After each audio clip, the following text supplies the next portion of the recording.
Kulera studio Batu banje babu tisangazi video Nifahane mzika ininga stereo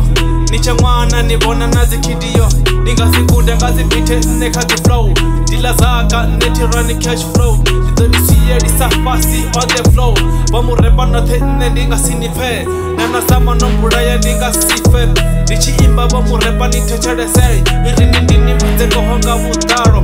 Mano tarifa ho udiba zimbaro Raru ina kano rati sumbe maro Diko chena ndo di farera di pekyo Bana bachi nyamba bari nina sege Gejesh pinga ndo bandiko vajo bege Ciao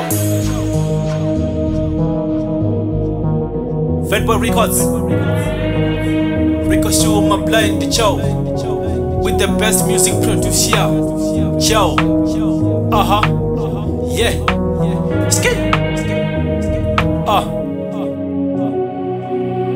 Chitera changa machita kitoni tata Zote zvinendeta ziyamangadza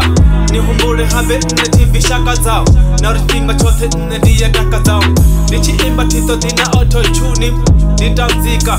ati shumi Nichirepa nazidiva ati gumi Dr. Vibe ndiriba budzenima Uri maharani rine arijenima Eda rina chitu futi ridha zenima Niti nasudiva nditona mera Bamurepa basafio daba korera Bezi bari biti ndito konera Nishani samsika zinoniya forera Na hubara sipatera doni torera Doni puta samusika asipari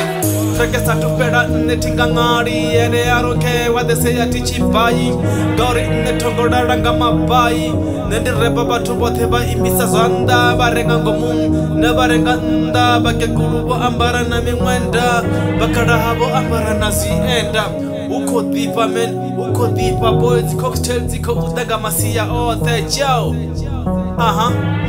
Ciao Hankoro nzinza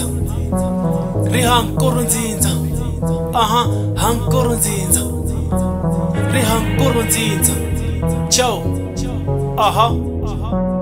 Dobegwa buri shagonda sumbana Batu bodara sakani ndivangana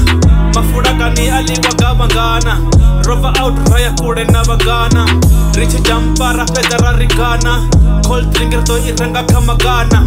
Viche bara do iranga kama Pakistan Niko mpana Yele frostan Uri Hey yeni freestyle Dia repa ni versatile Mapambiri Ni ite pile Niko amba fast Kazi tile Mapambiri Dini ite pile